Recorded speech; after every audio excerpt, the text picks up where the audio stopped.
have a son, Samuel, who is 15, who is affected with autism.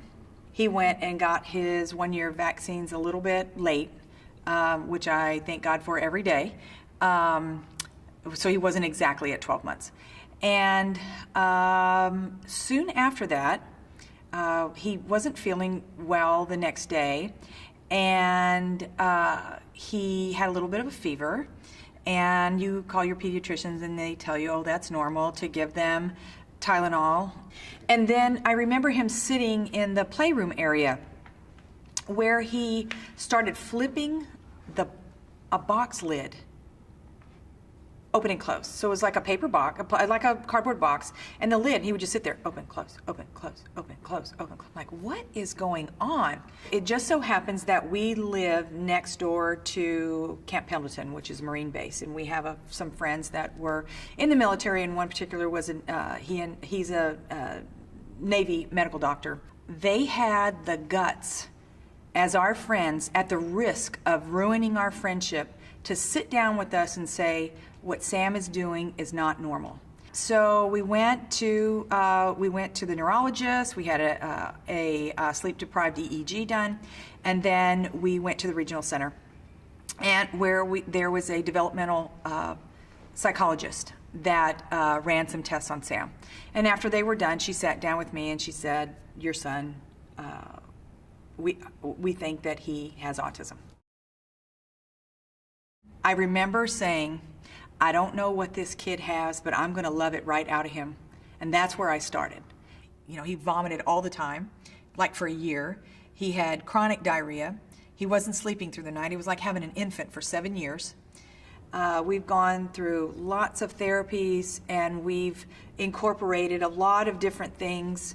You know, if you know anything about autism, you know if you've seen one kid with autism, you've seen one kid with autism.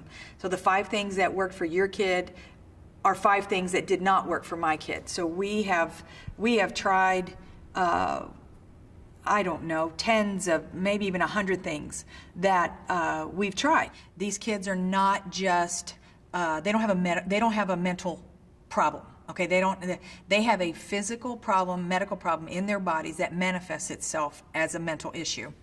And when Sam was born, we saved his umbilical cord blood. So we had the stem cells, and start looking.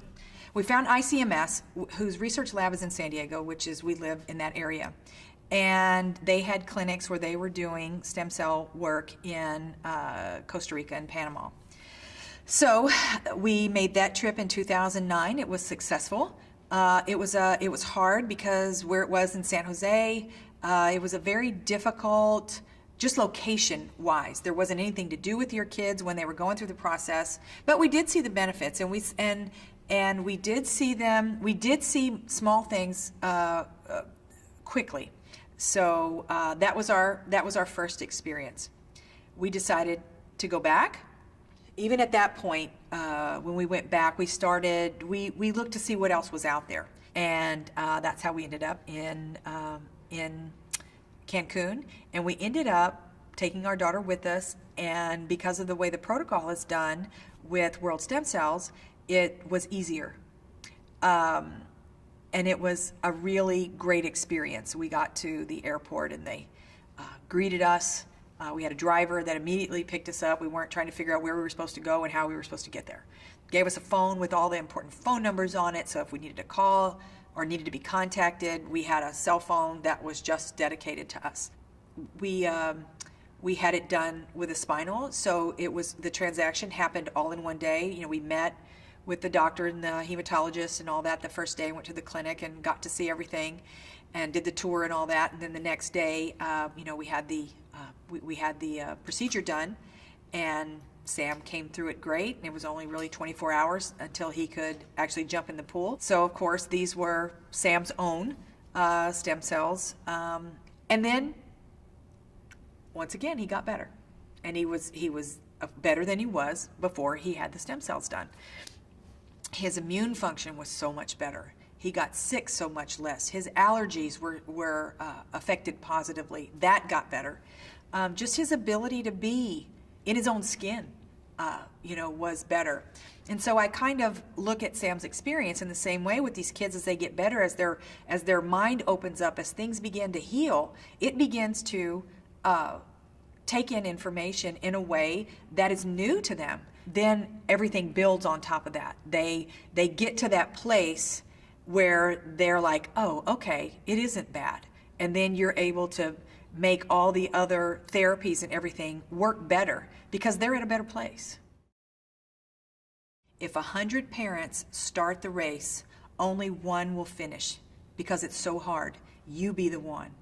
And that's what I tell parents. The race is hard. The race is long.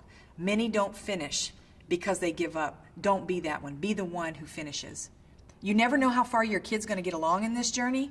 One day you want your kids to leave and become thriving parts of this world and a contributing part of the world. He was 2 years, 9 months when he received his diagnosis, and he's about 15 and a few months. He's 15 plus a few months, and we're still running that race hard, and we just live in this eternal place of hope, and we're never going to give up that he can get better. We believe he can. Hi, I'm Paulette Britton, and I have a son, Samuel, who's 15 years old, and he has autism.